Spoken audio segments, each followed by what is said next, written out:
I am Dr. Aloysius Anyichie. I'm an assistant professor of educational psychology at Brandon University.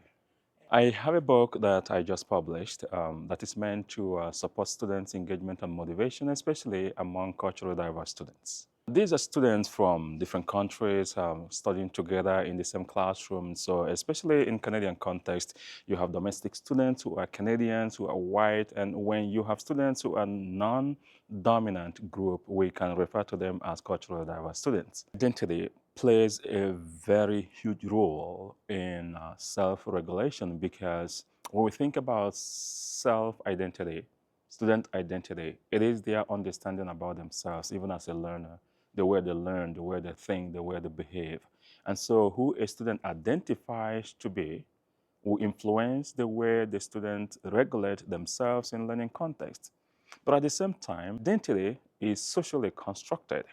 And so in classrooms where cultural appropriate behaviors, materials, activities are provided for the students, help the students to develop themselves in terms of their identity that is relevant to who they are, in terms of the culture, in terms of the society where they're coming from. And so cultural responsive teaching helps to support student identity in a way that is relevant to who they are.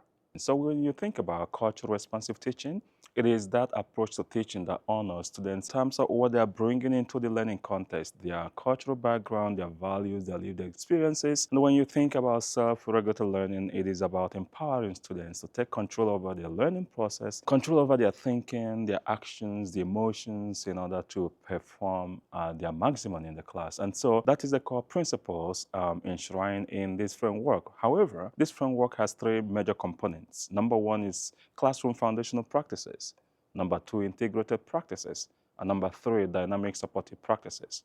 And so classroom foundational practices are those practices that are in place to set the stage for effective teaching, where the teacher tries to understand the students who they are, where they're coming from, their strengths, their weaknesses. And then the integrated practices is where the teacher tries to integrate these two areas of cultural responsive teaching and self-regulated learning in order to maximize their benefits and impact on students. And then the dynamic supportive practices are those practices that are in place as learning unfolds, like peer feedback, formative assessment, self-assessment, instructors' assessment. And so these are the three major components of this framework. I designed this framework in order to support teachers in their actions and practices in the class because of the experiences of teaching and learning in culturally diverse classrooms.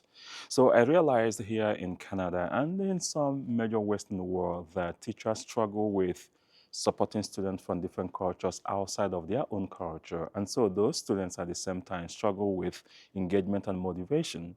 And so I put this framework together as a guide to teachers in order to support their effort in supporting culturally diverse students. And actually, that is what is in the book. The development of this framework and how it is applicable in classes and how the application of this framework has helped teachers support student motivation and engagement. There are multiple ways teachers could apply this in their classes. For example, when a teacher is teaching a topic, asking the students to share the experiences with regards to those topics in their own culture. So maybe history class, asking students to talk about the idea being discussed in history class with regards to their own country. Another way could be designing a project that will allow students to pick projects that will solve a problem in their community.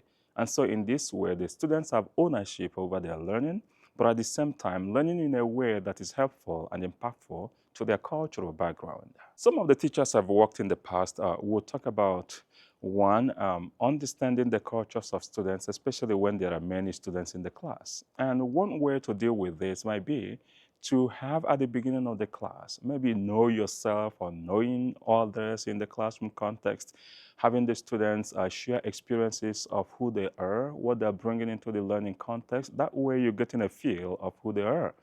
You can as well design some activities like icebreakers, which will help them do the same. Some other teachers talked about the time it takes to design a practice or an activity or a project that incorporates these two areas.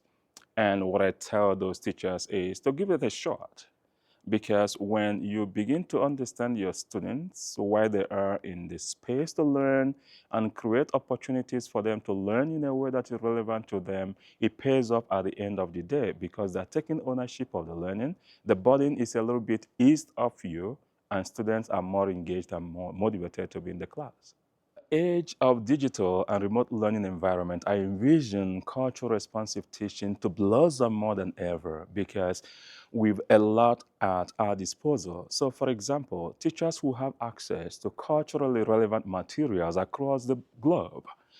Teachers could design activities where students from one country would partner with another student in another country. So for example, Canadian students in elementary school could have a project where they work with students from maybe Sudan or from China, and they cross-examine ideas that are discussed in the class. And that way, it will increase the understanding of cultural diversity and student learning so that people will learn a lot to become global citizens. One of the major messages I hope that teachers will take away from this framework that integrates ideas from cultural responsive teaching and self-regulated learning is the understanding that students' culture plays an important role in their learning processes and even the way they regulate themselves. And therefore, to try all the time to create an inclusive classroom where student cultures are honored, respected, and used as sources of teaching and learning.